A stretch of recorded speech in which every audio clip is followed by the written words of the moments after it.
Good evening, everyone. All right, so we are looking at the text of 7-point mind training, which is based on the instructions of Geshe.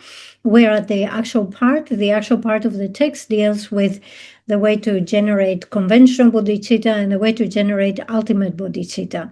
In terms of generating conventional bodhicitta, we have two outlines: how to generate conventional bodhicitta that is concerned with the welfare of others. And the second one is how to generate conventional bodhicitta, which is concerned with attaining Buddhahood. For the first one, generating conventional bodhicitta that is concerned with the benefit of others, basically we're dealing with the practice of Tonglen. In the root verses, we have practice a combination of giving and taking. Giving and taking should be practiced alternately, and you should begin by taking from yourself. These two should be made to ride on the breath. So this explains the practice of Tonglen during the meditation session. And then after that, we have what follows the type of thinking or practice in post-echo pose. Concerning the three objects, the three poisons and the three virtues, the instruction to be followed in brief is to take these words to heart in all activities. So obviously, when we are during our meditation session and we practice on Tonglen, the mind remains focused, and in that sense, we are protected. But when we finish the meditation and we are in between sessions, this is the time where gross states of negative mind reappear. So the attachment, the hatred, confusion will become prominent in our mind. So in order to avoid becoming totally carried away by this, it's very important to remind ourselves of the training that we had during the meditation session. All right, so on page 78 of the book, we will find the outline, the practice to be followed in the periods after and in between meditation sessions. We see the root verse here concerning the three objects, three poisons, and the three virtues. The instruction to be followed in brief is to take these words to heart in all activities. So, as we say here, we are in post-meditation period, and we notice that the way that we react towards the objects of the pleasurable objects or the objects of desire can give rise to the three poisons. So to give an example of objects of desires that refer to the forms, the sounds, the tastes, the smells, and so forth, tactile phenomena. So let's give an example with the forms. We have attractive form, unattractive form, and we have form that is neutral. And when we come in contact with attractive form, the reaction that we have is to generate strong desire or attachment for that. If we come in contact with unattractive form, we generate anger. If we come in contact with some neutral form, we generate this sense of indifferent ignorance. Okay, so this is how the three poisons are generated when we come in contact with the three types of objects. So although the objects of desire or the objects of the senses, you could say, are 6 objects, they are categorized as 3 in terms of being attractive, unattractive, or neutral. Okay, so 3 objects, 3 poisons, and then we have 3 virtues. The 3 virtues is the virtue of having non-attachment, the virtue of having non-anger, and the virtue of having non-ignorance. So all of this is actually focal objects for our Tonglen meditation. As the text explains, if the 3 corresponding poisonous or disturbing emotions arise, sincerely train your mind. Think, by this means, I have cut off all the disturbing emotions of all the many beings overpowered by them in this world. May they thus abide in virtue and be free from the 3 poisons. So we imagine that we give out our root of virtue, the 3 virtues, to others, and we take upon ourselves all the unattractiveness and all the suffering, all the attachment and hatred and so forth that comes due to unattractiveness and so forth from the side of sentient beings. Okay, so when we do the practice of Tonglen, we focus on taking the three poisons or the mental unhappiness and unsatisfaction that exist in our minds and in the minds of other sentient beings. However, we do not do this type of practice by imagining that we take away three poisons or unhappiness and so forth from the minds of the Buddhas or our own gurus.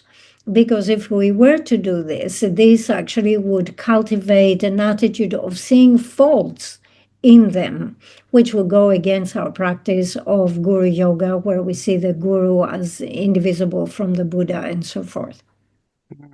So in our case, we generate a lot of the three poisons of attachment, hatred, and ignorance in respect to the five desirable objects that we categorize as attractive, non-attractive, or neutral. So when these types of poisons, the three poisons are generated in our minds, we know that we have certain meditations that act as antidotes. When we encounter an object that we consider to be beautiful, attractive, then we generate attachment.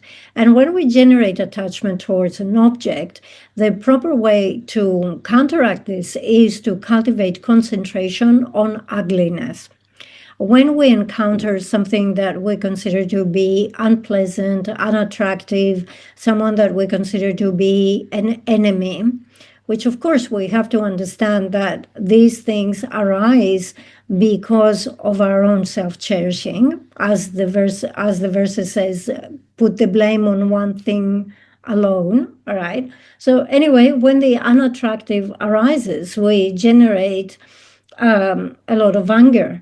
And the way to counteract this is to meditate on love and have this attitude that wishes that everybody experiences happiness and the cause of happiness. Then we have the third occasion where we come in contact with an object that we can say it's a neutral object. And neutral object generate some sort of ignorance or confusion. Sometimes we do not understand correctly the characteristics of the object. We cannot separate the various objects and so forth. So when we have an issue with confusion or ignorance, then as an antidote, we meditate on dependent origination, the Four Noble Truths, and so forth. Then we see the next two lines in this short paragraph. It says, the instruction to be followed in brief is to take these words to heart in all activities. So obviously we have a practice that we do during the session, but of course the main issue is what happens to us when we are in between sessions, because this is the time where our alertness, our recollection of this instruction or the practice and so forth might decline. So the instruction is here, as it says, you must follow this not only during your meditation session, but also when you are outside the meditation session and in any type of activity that you do.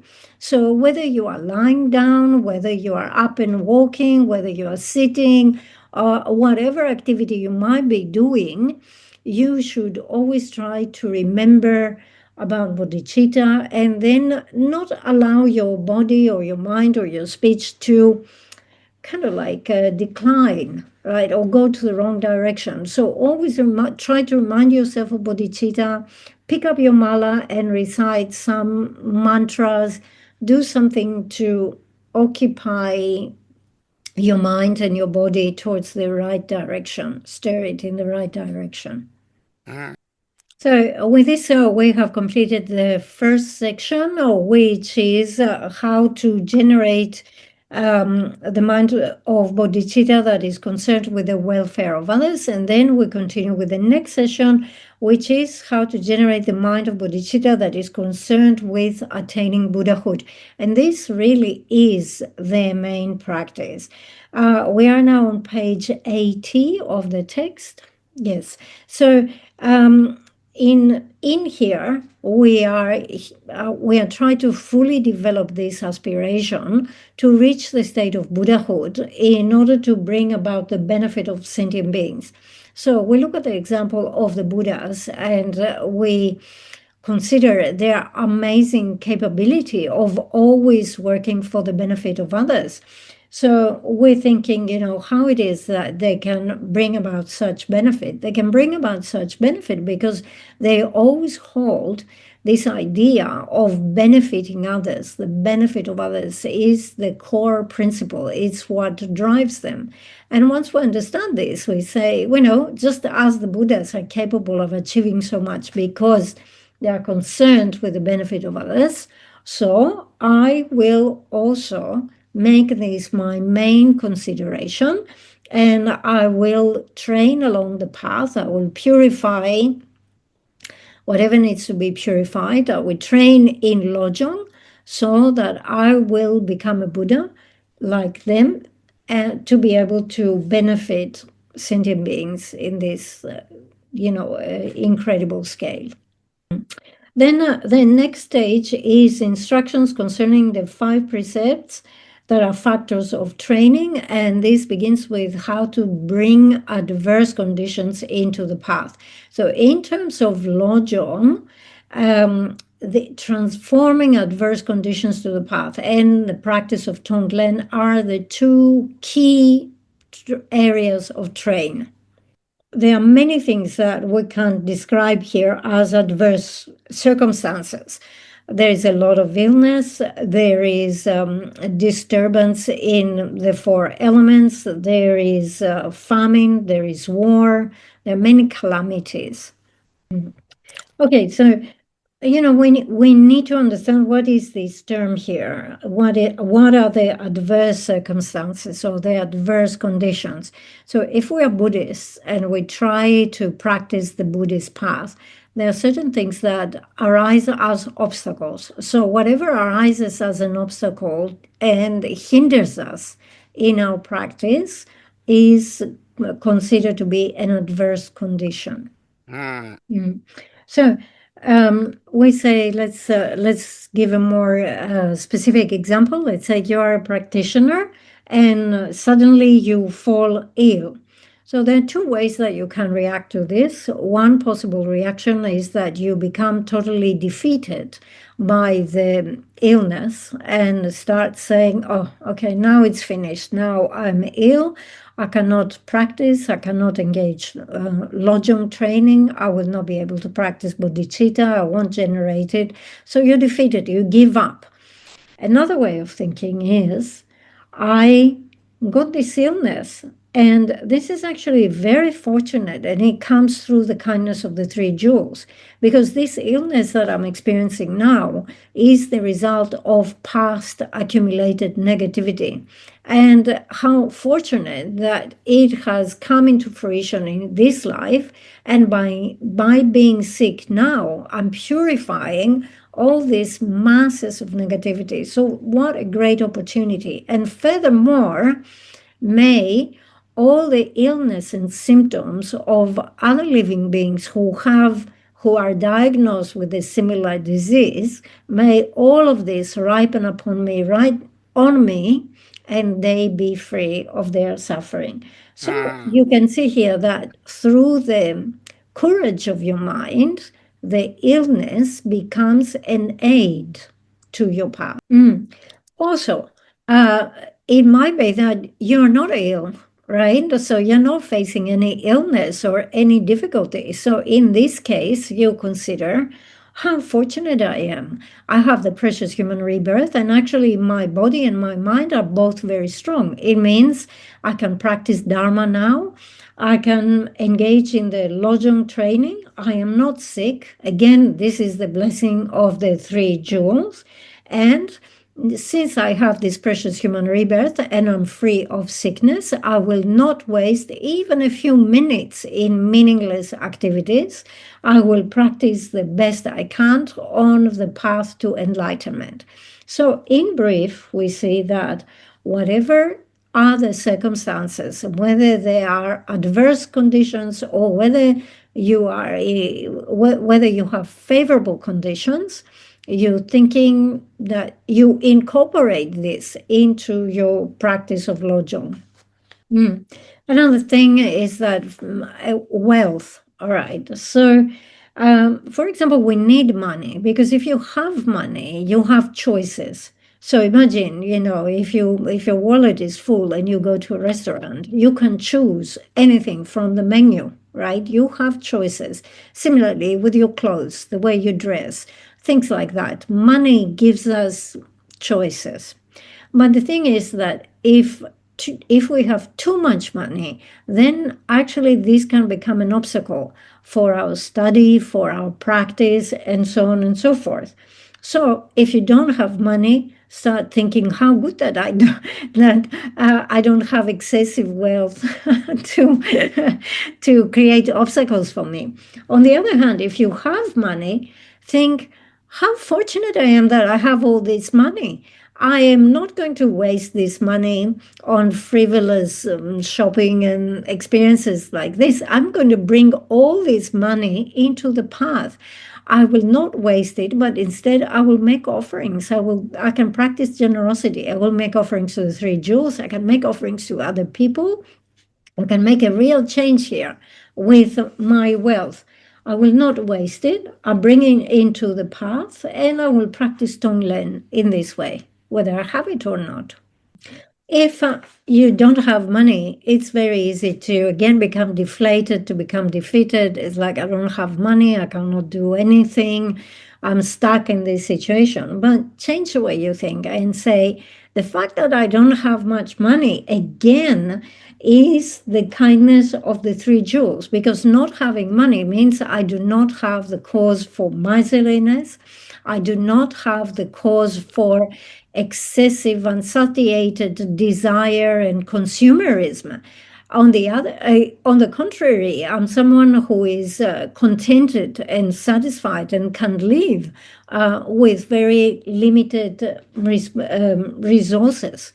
And therefore, again, with the courage of your mind, decide that even poverty is something that can help you along the path, is a favorable condition on the path. So you can see here actually Lojong is something that can be immediately applicable in any situation. So let's say that suddenly you're taken ill.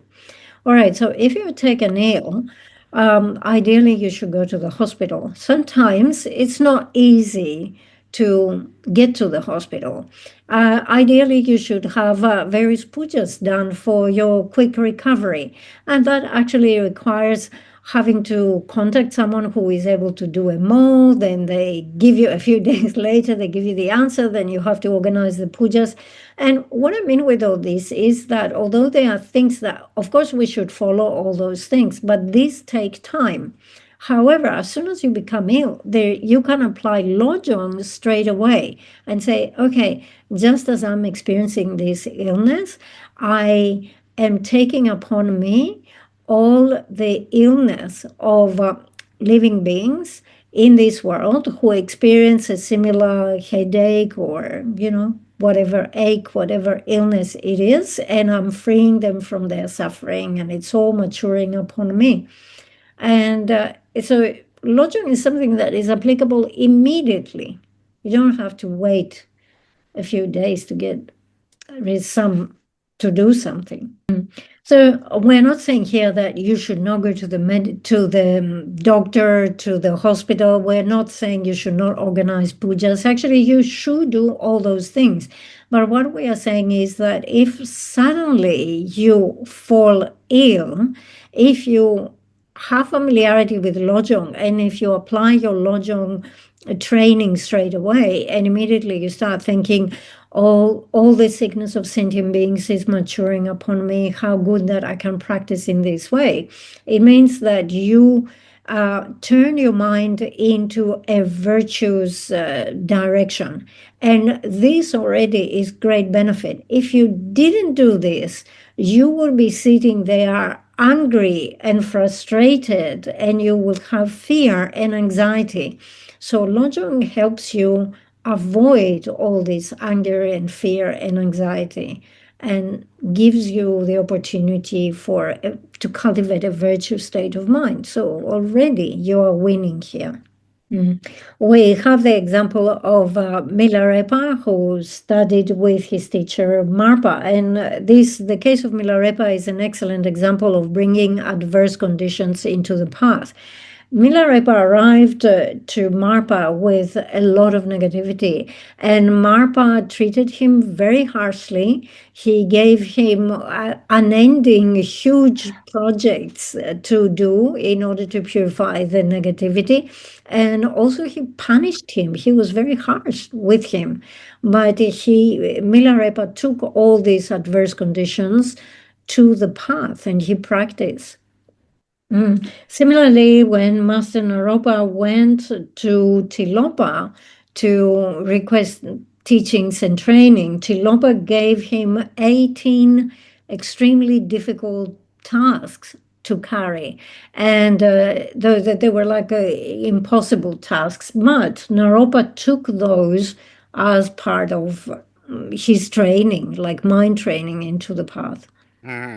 So, for example, those 18 extremely difficult tasks and all the punishment that Tilopa inflicted upon Naropa, definitely they were adverse conditions. But Naropa was able to bring these adverse conditions into the path as something that helped him generate the mind of bodhicitta and reach higher levels. All right, so we read the verse, the root verse, on the transforming adverse circumstances into the path. It says, when the environment and its inhabitants overflow with unwholesomeness, transform adverse circumstances into the path to enlightenment.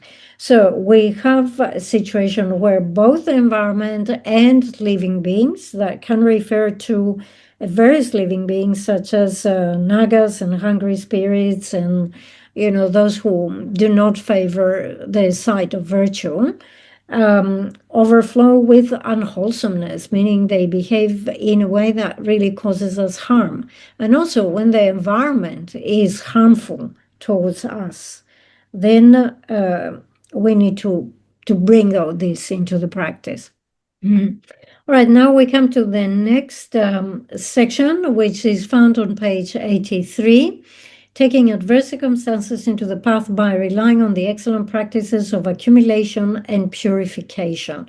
And for that, the text says, the supreme method is accompanied by the 4 practices.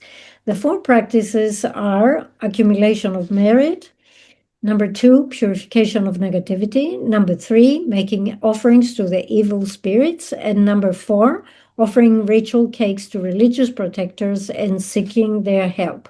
So the way to think about this is that if we do not wish to experience suffering and difficulties and obstacles, it is very important to build up our accumulation of merit and engage in purification of negativity. And by making offerings to the 3 jewels, and also to protectors and so forth, and also to certain spirits that cause interferences, we can we can work through all these difficulties. Okay, so the first step is the accumulation of merit. The second step is the purification of negativity. We understand that due to our self-cherishing and our self-grasping, we have created a lot of negativity. We can visualize the field of accumulation in front of us, all the objects of refuge, and with strong regret and the promise not to engage in these actions, we can employ all in full confession and purification, employing all 4 opponent powers. Number three is making offerings to evil spirits. So evil spirits here can include a great variety of beings, such as, for example, different ghosts, spirits, non-human, let's say, unfriendly forces, and so on and so forth.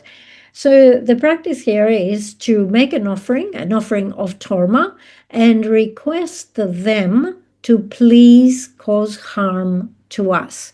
And this might sound very scary. It's not something you would almost expect the opposite request, but we do this type of request with the understanding that we have accumulated a lot of negativity and obscuration due to our past activities.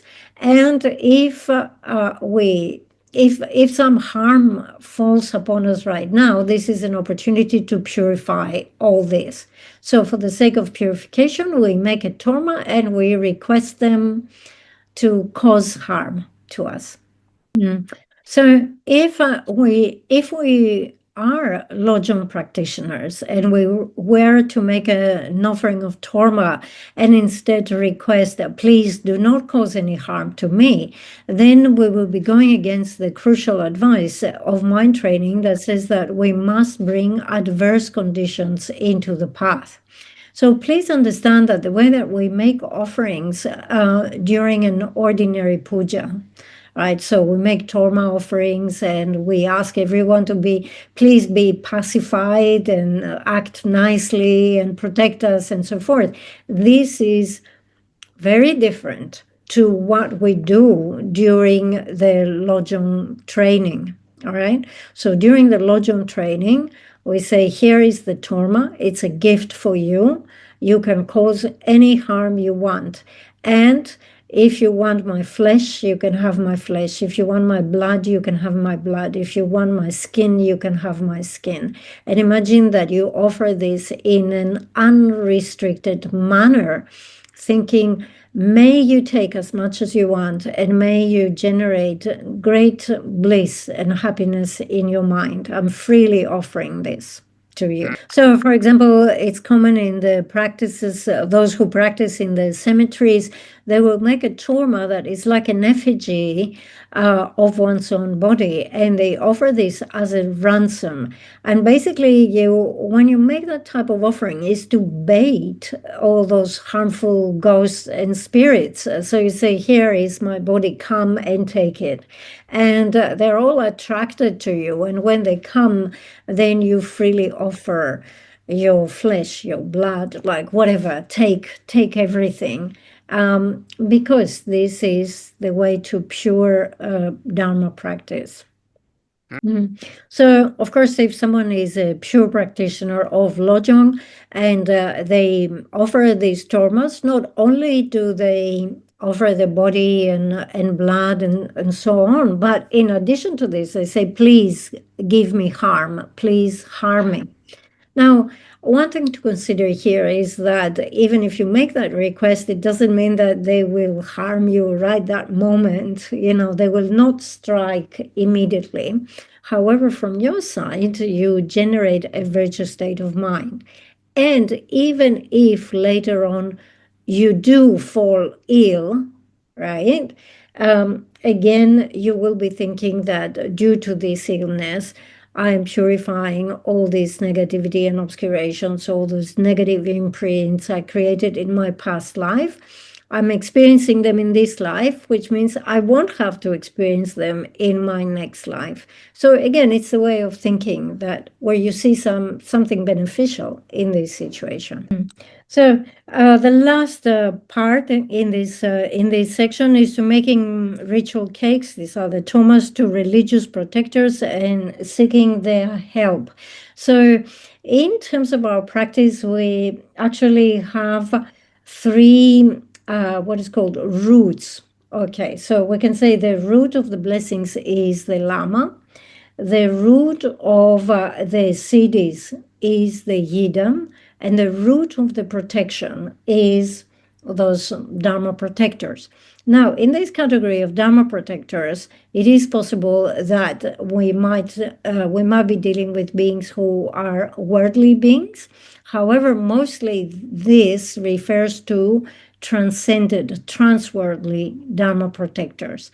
Okay, so we make an offering to them and request for their help. In what sense? So we say, if it will benefit my Lojong practice to be sick, please make me sick. If it will benefit my practice not to be sick, let me heal. Yeah. So if you're a Lojong practitioner, you should not have this attitude that I need the best.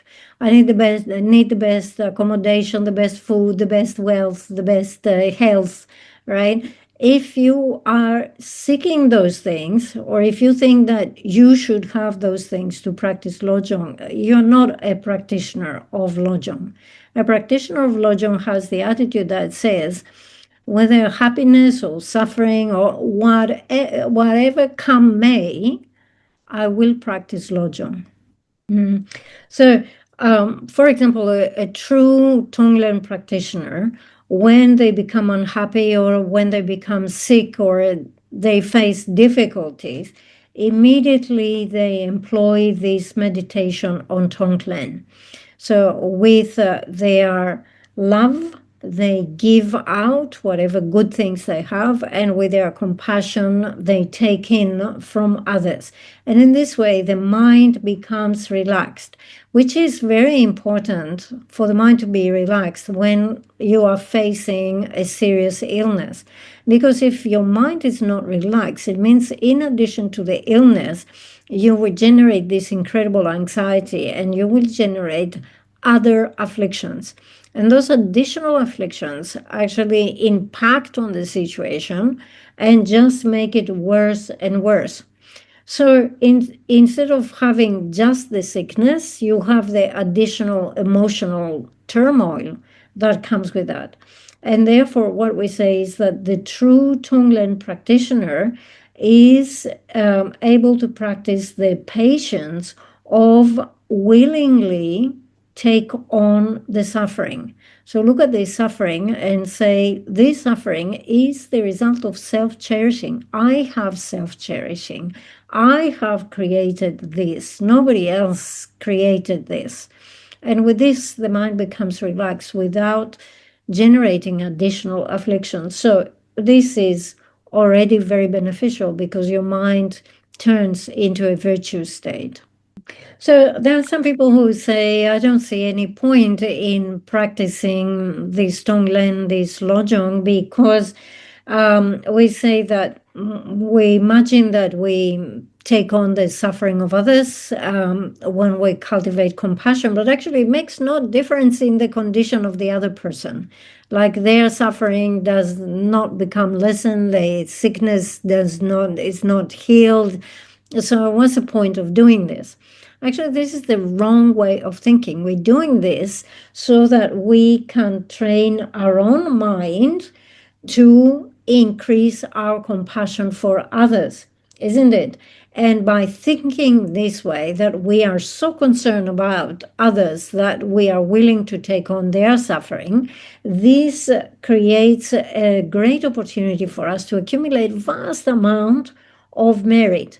And we increase our accumulation of virtue.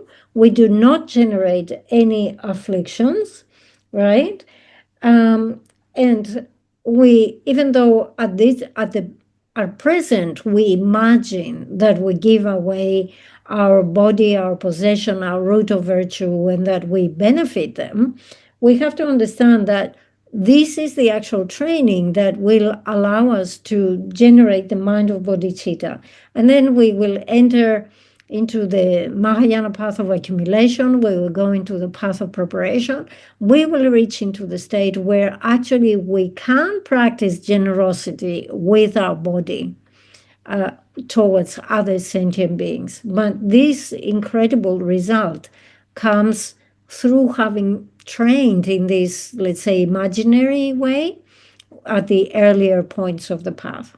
So, for example, there are many practices in society that involve generosity with our body or parts of our body. So, for example, we do blood donation. We give our blood to others, or we practice organ donation. So, someone might donate a kidney to someone who is sick, and so on and so forth. So, these things are practices that already exist. They happen already. Mhm. Okay, then the next session is integrated practice of a single lifetime, which again is a very important section. And it begins by saying train in the 5 powers. We begin with the first one, which is the power of intention. And Geshe here read the actual paragraph from the text. So it says, we must set a strong determination. So the power of intention is your motivation, right? Your determination, what you want to do. We must set a strong determination thinking, I shall not let the primary or secondary disturbing emotions, which arise from the misconception of self, dominate my activities of body, speech, even for a moment, from now on until I attain enlightenment, or at any time in this life until I die, this year, this month, and today in particular. And similarly, make a strong resolve thinking, I will become familiar with and never be separated from the awakening mind until I have attained the highest enlightenment, and so forth. And today in particular, I shall not be parted from it.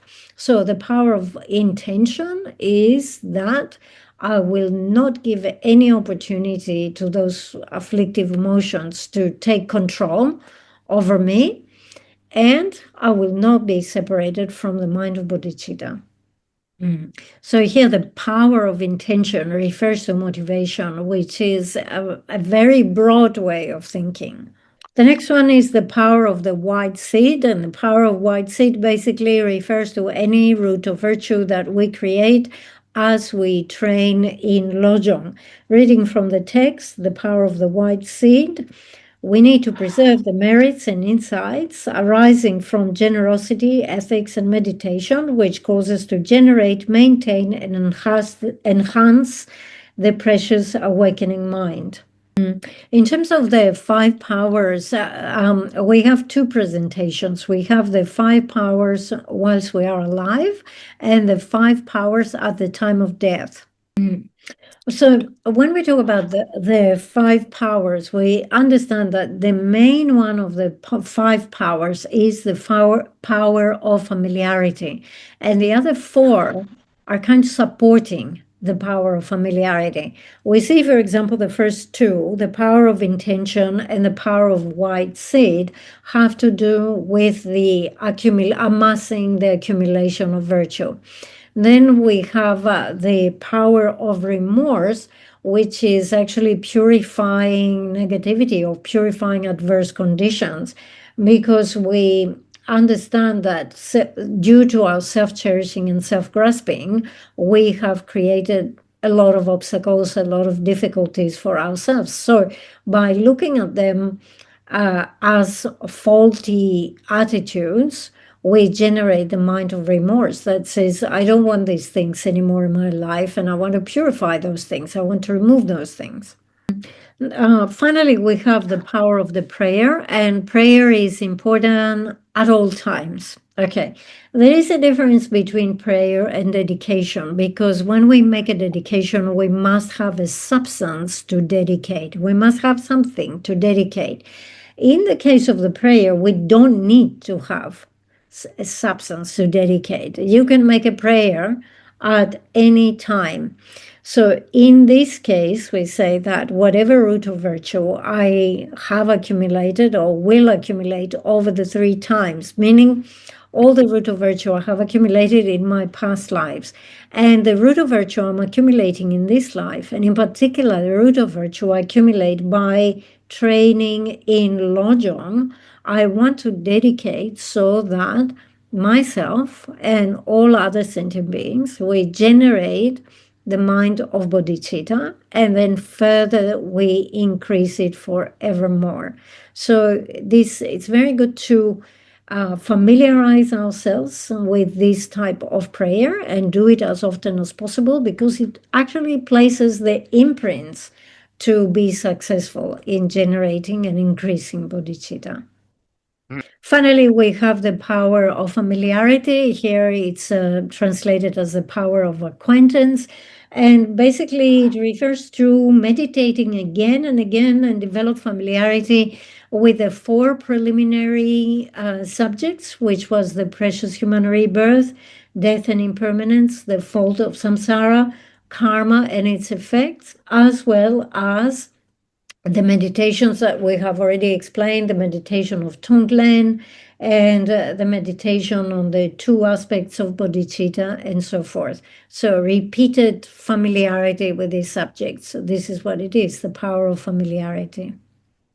Then we come to the next session, which is applying the five powers at the time of death. And we see the root verse. The five powers themselves are the great vehicles precepts on the transference of consciousness. Cultivate these paths of practice. We know that we have instructions for POA, the transference of consciousness. And of course, in Tantra, we have some unique instructions for POA that are also secret instructions. They're not common instructions. But here we look at some instructions for transference of consciousness that are common, meaning, anyone can practice. They're not concealed. And these are on the basis of Lojong training. We apply the five powers at the time of death, and this becomes the common instructions for transference of consciousness of POA that is not related to the secret Tantra POA. Okay, so here when we talk about POA or transference of consciousness, this is training that we can engage if we find a fully qualified Lama. They will give us the instructions, they will guide us, and basically it refers to training on how to move your consciousness from the heart to the throat, from the throat to the forehead, and from the forehead up to the crown. And when you get up, then you bring the consciousness down at the heart again, and then you practice bringing the consciousness up and down again, up to the point where you gain some confidence and you think, I will be able to do it at the time of my death. So when you reach that point of confidence, you put the practice aside, all right? And then when the actual time of death comes, you move your consciousness and you direct it to leave your body through the crown, and you send the consciousness to a pure land such as Sukhavati and so forth. Yeah. So one thing that we need to keep in mind is that the presentation of the five powers at the time of death that become the instruction for POA at the time of death is slightly different. They are presented in different order and they have different meaning from the five powers when we do at the time when we are alive. Another thing to keep in mind is that the order of the presentation of the 7-point mind training instructions and verses and so forth appears different in Pabomka Rinpoche's Lamrim, in the Lama Chöpa, in the mind training like the rays of the sun. So the order of the verses and the explanation, the commentary, appears in a different order in different texts. So just be aware, you might find this variation. Yeah. So Geshe was saying, I think that the presentation that we have in Lama Chöpa of the 7-point mind training is easier to follow, and therefore it's Geshe-la's preferred presentation, and he follows that. Yeah, so we have all three texts translated into English. We have Pabomka Rinpoche's Liberation in the Palm of Your Hand. We have the Lama Chöpa, and we have Mind Training like the Rays of the Sun. So please consult these three books and see the presentation. Mm. So, as the reverse says, the five powers themselves are the great vehicles precepts of the transference of consciousness, and we should cultivate these paths of practice. So, although basically the root verses are the same, depending on the meditator, depending on the individual, when they come at the time of death, they might practice things in a slightly different order, rearrange the verses, let's say. So, for example, when we look at the order of the five powers at the time of death, according to Lama Chopa, the power of white seed is presented first, and the power of intention comes second. But if we look at the Lamarim, liberation in the palm of your hand, the power of the white seed is second, and the power of intention comes first. Then we see that mind training, like the rays of the sun, follows the same order with Lama Chopa. So Geshe was saying, I explained this, that we might find slightly different order, because you might think, oh, what's going on here. Okay, so when the time of death comes, right, it is important to stop thinking about other things. You really have to focus. So you just consider that death now is definite. The actual time of death is not certain, but I have come to this point.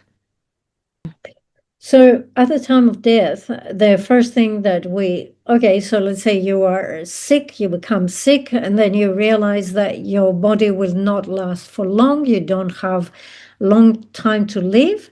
So then when you come to this point, and whilst you still have the capacity, the first thing you should employ is the power of white seed. So the power of white seed means that you call in the relatives and you say, any of my possessions you wish to have, please take them away.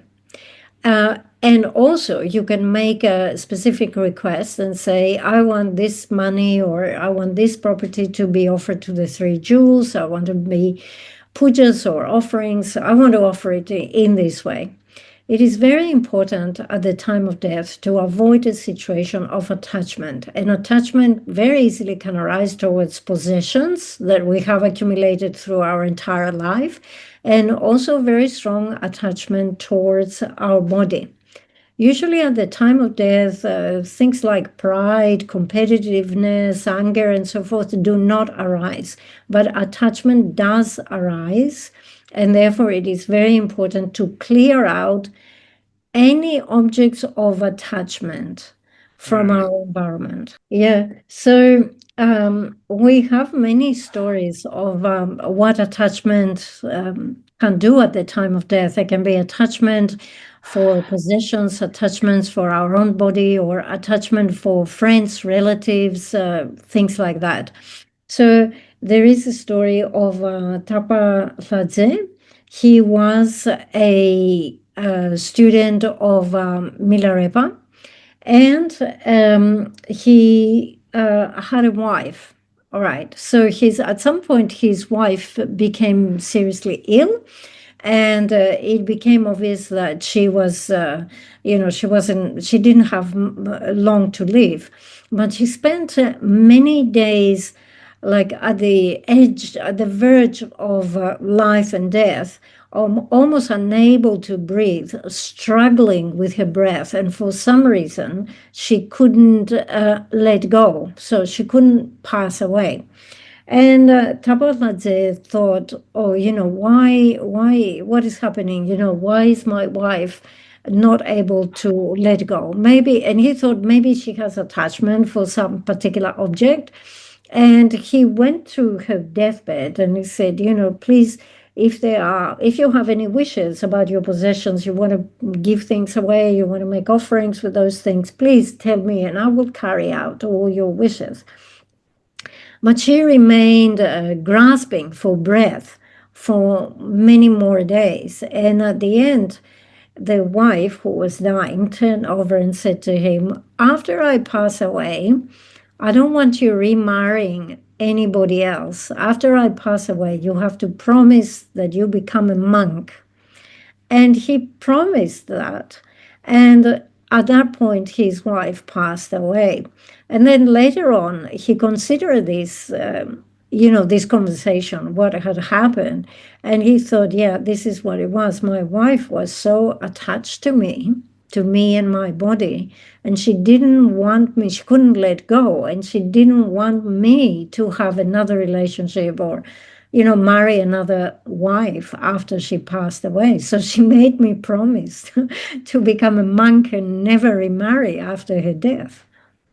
So it's actually quite, it happens quite often at the very last, at the time of death. A wife develops the attachment for the husband develops attachment for the wife, the parents for the children for the parents. Those connections that we have in the family and with relationships can bring up very strong attachment at the time of death. So to apply the power of the white seed and eliminate objects of attachment from your environment at that time is very important. 아니 지와유나. You have any questions? 처음에는 죄샤워. If not, we stop.